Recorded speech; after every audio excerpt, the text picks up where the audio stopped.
It is 2005, and in a city in China, two cars have crashed. It wasn't a terrible accident, but still, the driver of the front car gets out and starts taking photos of the dent because he needs to get his car insured. Now, the person who hit him from behind also got out of his car. He was asking him weird questions, but the person in front of him doesn't pay any attention to what he is saying. And then the person behind him takes out a knife and kills him while attacking him. The poor guy didn't even have time to think about what happened to him. He died before he could think. This killer made him sit in his car and ran away with his car. The next morning, Seok came to this murder scene. He was an investigator, and after collecting all the evidence, he left with a photo of the dent on the car. He believed that this could be a good clue for him. After this, we meet a gangster named Dong-soo. He is a notorious gangster in Korea and runs the largest gambling business in the country. He came to meet his rival's leader, who had been causing trouble for his business without any reason. He came here to make a deal with him. During their argument, their assistants also start arguing with each other. This makes Dong-soo angry, and he first kills his own assistant. Then he kills another man's assistant and pulls out his teeth from his mouth. And he says, "How dare you speak when two adults were talking?" He places the teeth in a glass of vodka and sets the glass in front of the other gangster. He was scared of Dong-soo, drinks the same vodka, and done the deal. The scene cuts, and we see Seok in the police station. He is with his seniors. He tells his seniors that the pattern of the previous murders in the city is the same. Just like there was a murder yesterday, I think this is a serial killing case. Hearing this, his seniors get angry at him and say, "Are you crazy? I think you've been watching too many Hollywood movies. You have a case, and it would be better if you investigated." On the other hand, the gangster had left for his house alone. He was on his way when suddenly someone hits his car. It was no one else but the same serial killer. Dong-soo looked out of the car. The dent was normal. He asked the killer to come back with a signal, and he went towards the car. But the killer didn't come to sit back in the car. He suddenly attacked Dong-soo. Today, his fate was bad. He didn't know who he was attacking. Dong-soo turned around and caught the same killer. He punches him hard, while the killer didn't stop using knife in his defense. As a result, Dong-soo pulled his knife from his hand and attacked him. After that, the killer knew that it was difficult for him to kill Dong-soo. He was also injured, so he sits in his car, hits his car, and runs away to get rid of Dong-soo. Dong-soo is admitted to the hospital while the killer was binding his wounds with a stapler at a far deserted place. On the other hand, Dong-soo's assistant attacked another gangster's gang, thinking that he must have attacked Dong-soo. But Dong-soo comes to his senses the next day and tells his assistant that the attacker was not from the other gang. "All my hard work was in vain." The attacker leaves his car to save himself from the police and goes out to change his appearance. To change his appearance, he kills another man and wears his clothes. Dong-soo also gives the details of the killer's car to his assistant to find out the killer. He needed the killer at any cost. Dong-soo's reputation was completely ruined because of this attack. Seok also came to meet him. He wanted Dong-soo to write a report of the attack on him, but Dong-soo did not trust the police at all. Seok also saw Dong-soo's car while returning from Dong-soo's house. There was a similar dent behind his car, just like all the murderers had behind their car. After his departure, Dong-soo also gave a sketch of the killer to his men and set up a search campaign for him. And during this, the killer had shown his attack one more time. He killed another man and took his truck, but he didn't know that there was another man in this truck, and he doesn't even hesitate to kill him. But he made a mistake in this murder. His knife falls on the road. Seok wanted to catch this killer at any cost. He knew that it is a serial killing, and Dong-soo also wanted to catch him. Seok asked Dong-soo for a favor, that Dong-soo should report the attack on him to the police. And when Dong-soo does not do this, after a while, Seok raids all his gambling stations to take revenge on him. Seeing this, Dong-soo calls Seok to his house to meet him. Seok tells Dong-soo that he wants to catch the killer. The killer is not an ordinary person, but a serial killer, and Dong-soo also thought so, because no one was brave enough to attack Dong-soo before. Because of this attack, Dong-soo's reputation was falling in the crime world, and other gangsters were taking advantage of this, and all this could have been fixed by catching the killer. Dong-soo's men were looking for the killer, and finally, they found the killer's knife and car. After getting it, Dong-soo calls Seok to his house for the third time. It was a little difficult for Dong-soo to reach the killer through these things, but not for Seok, because he had a good forensic lab. He tells Seok that his reputation is the biggest for a gangster. And because of this attack, my reputation has fallen a lot. I want the killer to be caught as soon as possible and you will support me on this. Then whoever got the killer first, it was his. Seok was thinking that he would catch the killer and go to court, and he would get a promotion like this, while Dong-soo was thinking that he would catch the killer and kill him brutally. After their deal done, Dong-soo told Seok that all their conversations were being recorded. If Seok ever wanted to deceive him, then this recording is against him. Anyway, Dong-soo handed over the sketch of the killer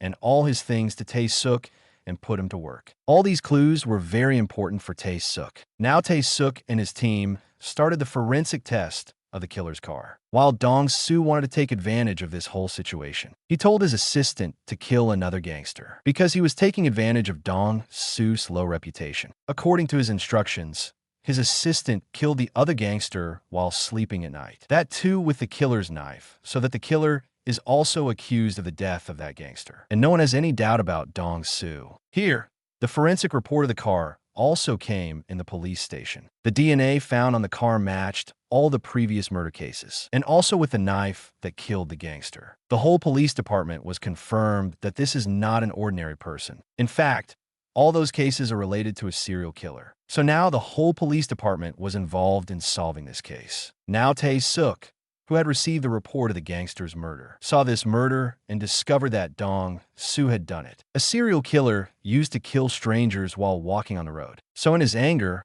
he went to Dong-soo. Before he could do anything to Dong-soo, Dong-soo put him down and then confessed in front of Seok. Yes, I got that gangster killed, but you won't be able to prove this. Seok also knew this, so he left being furious. When the news of this murder had also become viral in the city, the serial killer was also watching this news, and now he was getting angry because now he had more chances of getting caught. And secondly, such a murder had also been put aside by him, which he had not even done. That's why he went to the funeral of the gangster and gave a letter to the assistant of the gangster, in which he wrote that the murder of the gangster was undoubtedly committed by my knife, but I didn't do it. He also pointed to Dong-soo sitting here. After that, the killer left from here. As he left, he committed another murder in his first way, whose investigation was also done by Seok along with Dong-soo. Dong-soo was trying to find a fingerprint from the car. In the meantime, other gangsters attack him to avenge their boss's death in Dong-soo's parking lot. They were too many, but still,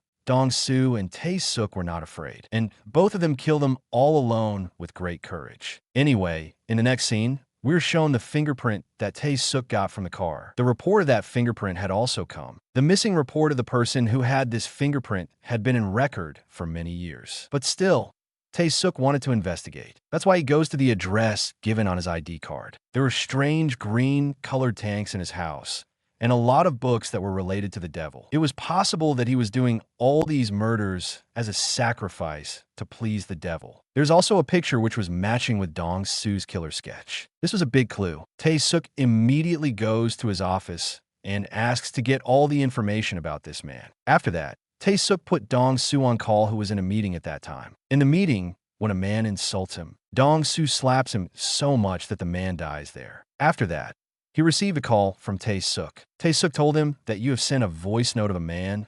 Listen to it and tell me if he was the same killer. Hearing his voice, Dong-soo confirmed 100% that he was the killer. More information was found about him, and it discovered that the killer's name is Kong Kyung. After collecting a lot of information, they found out that the father of the serial killer was a psycho. He used to beat him a lot, and for the same psychological reasons. This killer was murdering everyone else. Seok gave the killer's photo to Dong-soo, and Dong-soo gave this picture to his entire gang. And everyone started looking for the killer. Everyone searched each and every part of the city, but they didn't find any clue. Dong-soo gets enraged at this. He was in a hurry to catch the killer. That's why he went to meet Seok, for which he comes to the road. He was waiting for Seok. Meanwhile, he sees a girl at the bus stop. It was raining a lot.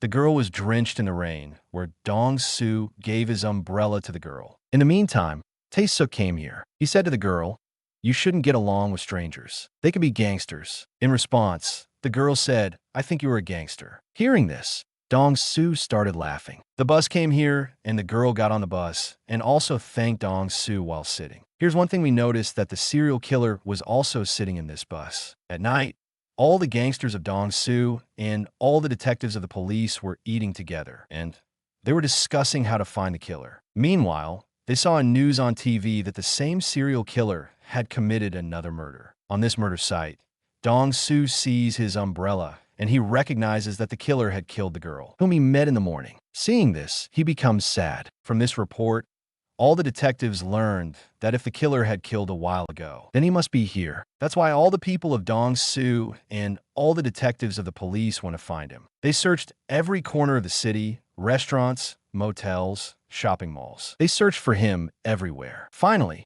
they found a motel. The owner of the motel confirmed to them that the killer is staying here, but he was not at the motel right now. That's why everyone was waiting for him. The killer came late at night. Everyone was waiting for him.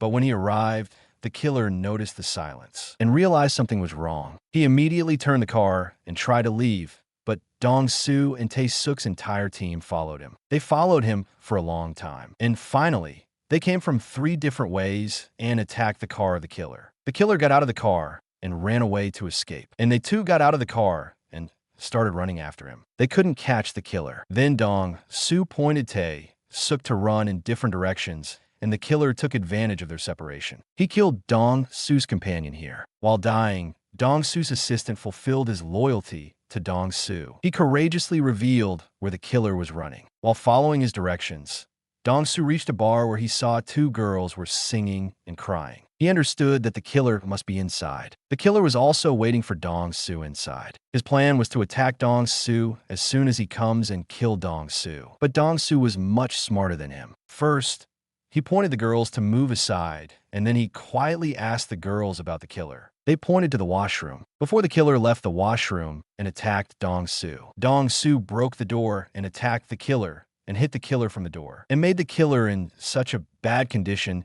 as if he was about to die. After that, he grabbed the killer by the leg and dragged him out of here. Tae-suk kept calling him, but Dong-soo ignored every voice, every call. Dong-soo took the killer the devil to his warehouse. He went there and beat him a lot, but the strange thing was the killer was laughing like insane. Before he could end this killer while beating him, someone drives his car on Dong-soo. It was Tae-suk who come here to take the killer. Dong-soo becomes unconscious because of his attack, after which he took the killer from there. Tae-suk was taking this killer inside the police station like an award. Everyone was looking at him, surprisingly. This news also spread in the media that the police has finally caught the killer. Here, we discover that Tae-suk raided Dong-soo's gambling stations after capturing the killer and almost ruined his business, but it was also useless because his promotion was tied to proving that the man he caught is the serial killer. He investigates him extensively, but becomes frustrated because the killer remains silent and laughs maniacally. Tae-suk doesn't have any solid proof against him. The killer even erased his fingerprints with a chemical so that he couldn't be linked to the murders. He had planned all these actions meticulously. He said this in the court that I am innocent. I am a boy, that's why all this is happening to me. Just because my face resembles the killer doesn't mean I am the killer. The judge also hesitates to punish him. Seeing him releasing so easily, all the families of the victims were sad. They want justice. Meanwhile, the prosecutor asks for permission to call the final witness. This witness is none other than Dong-soo, the only victim who managed to escape the killer's attack. How'd he come here? There was a story behind it. Tae-suk doesn't have any evidence against this killer. He too wants the killer to be punished. So he approaches Dong-soo and says, "Our goal is the same. We both want this killer to face justice. It would be better for us to take law support for this." When he doesn't agree, Tae-suk plays a recording to blackmail him, in which Dong-soo confessed that he killed his enemy Gangster. Hearing this, Dong-soo has no other option except to listen to Tae-suk. This is the reason Dong-soo was in the court. He honestly records his statement that he was the man who attacked Dong-soo that day. Interrupting him, the killer's lawyer says, "We can't trust a gangster." In response, Dong-soo says, "You wouldn't say that if this had happened to your family." Upon hearing this, the killer starts laughing, which makes Dong-soo furious. He removes his shirt and then tells the story of the whole attack. Dong-soo points out where the killer attacked him. He then presents a sketch that he made immediately after the attack. Dong-soo also shows a letter stating that the murder was committed with his knife. He has torn off the second part of the letter, which read, "I haven't committed the murder." To support his claims, Dong-soo tells the judge, "You can see while removing this killer's shirt, because I also attacked his chest that night." And when the police checked, they found a mark in the exact place Dong-soo had mentioned. As a result of Dong-soo's testimony, the killer received a life sentence. Dong-soo, despite being a gangster, was also punished by the court for his criminal activities. However, his punishment was somewhat reduced due to the crucial statement he provided. As a result of everything, Seok received his promotion. Dong-soo went to jail, where many inmates bowed to him. At a distance, we see a man sitting on a bench reading a book. He was none other than the serial killer, and Dong-soo smiled as he looked at him. Recording his confession and having him imprisoned was part of Dong-soo's plan. Dong-soo had vowed to kill the man who attacked him. He also made a deal with Seok that, after the court's decision, the law would not execute the killer, but Dong-soo would. Seok agreed and placed Dong-soo in the same jail as the killer. Dong-soo, pleased, went to a restroom with a rope, smiling. The killer, who was bathing, became frightened upon seeing Dong-soo. Dong-soo said with a smile, "Let's end the game we started." It was clear that Dong-soo intended to kill him, but before this could happen, the movie concluded. That's it for today's video. I hope you enjoyed it and learned something new. If you did, please give a thumbs up and leave a comment below. Let me know what you think about this movie and what other movies or documentaries you want me to review next. And don't forget to subscribe to my channel for more videos like this one. Thanks for watching, and see you next time.